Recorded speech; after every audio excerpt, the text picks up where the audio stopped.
चाहे मंडी में खरीदे चाहे खुले बाजार में खरीदे, यही तो मांग है। आखिरकार सरकार मान क्यों नहीं रही? संजय राणा पॉलिटिकल एनालिस्ट हैं जो बीजेपी को डिफेंड करते हैं, क्योंकि बीजेपी के प्रवक्ता चर्चा में शामिल नहीं है, तो इन्हीं से मैं पूछता हूं क्यों नहीं मान रही है एमएसपी गारंटी कानून को लेकर, क्यों अड़ी हुई है संजय जी सरकार? देखिए, ऐसा है कि जब हम एमएसपी पे चर्चा करते हैं तो एमएसपी का कमेटी बनाई गई थी और कमेटी में 3 किसान नेताओं को उसमें प्रस्तुत होना था और रिप्रेजेंटेटिव भेजना था।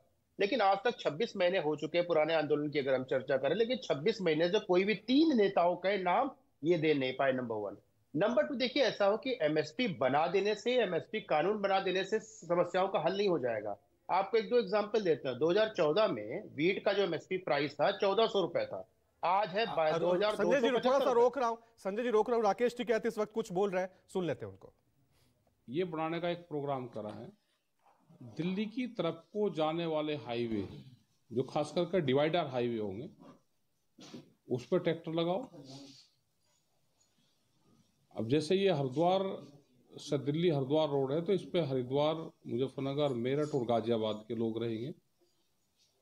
ऐसे ही मुरादाबाद साइड के हैं, अमरोहा, हापुड़, गाजियाबाद, ऐसे ही दूसरी साइड के हैं, ऐसे ही हरियाणा में है, रोहतक वाली रोड, ये सारी होगी।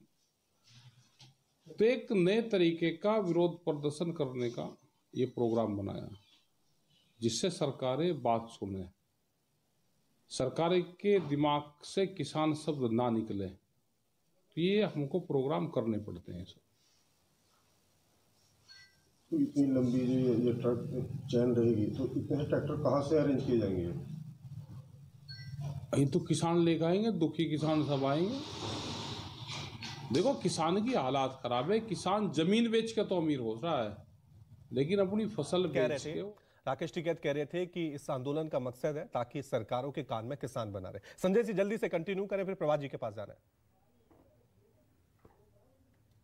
देने से समाधान नहीं हो जाता। देखिए, समस्या क्या है? किसानों की समस्या है बिचौलिए और जिनके लोन।